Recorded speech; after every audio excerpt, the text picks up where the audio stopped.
Allora, il processo di cremazione avviene con il feretro confezionato chiuso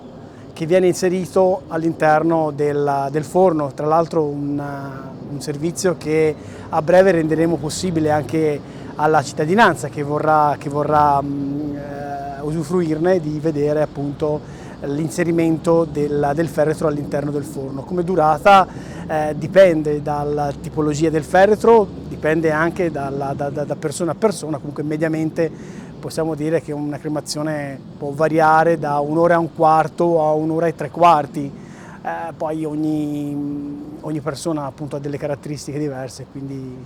è una durata media. Beh, allora il Giardino del Ricordo va incontro a quelle che sono le esigenze degli ultimi anni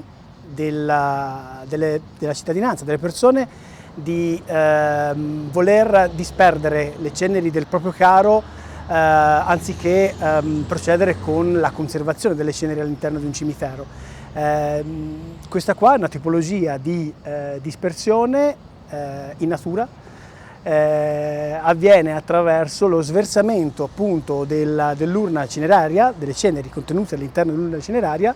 che vanno così disperse sul terreno, perché sotto, diciamo, questa aiuola c'è terreno puro, quindi le ceneri vanno in dispersione. È un servizio che ultimamente viene richiesto, insomma, la volontà del defunto di vedere disperse le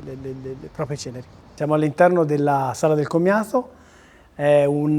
locale che è pensato per cerimonie laiche, religiose, comunque è una sala dove i familiari possono dare l'ultimo saluto al proprio caro, ed è stata pensata con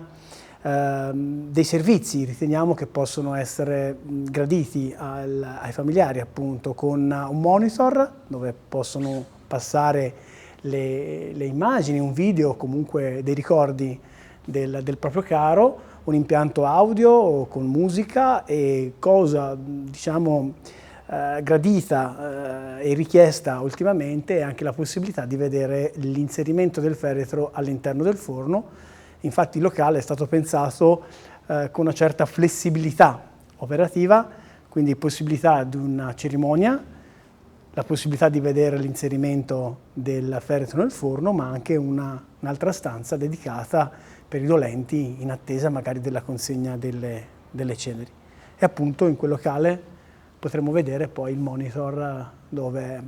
si vede appunto l'inserimento del feretro nel forno. Un'opera che la città aspettava, un'opera da 3.100.000 € che è stata realizzata in tempi record, inizio lavori 7 dicembre 2018, conclusione dei lavori in meno di 18 mesi, per cui da un punto di vista esecutivo procedurale un grazie all'impresa che è riuscita a fare un'opera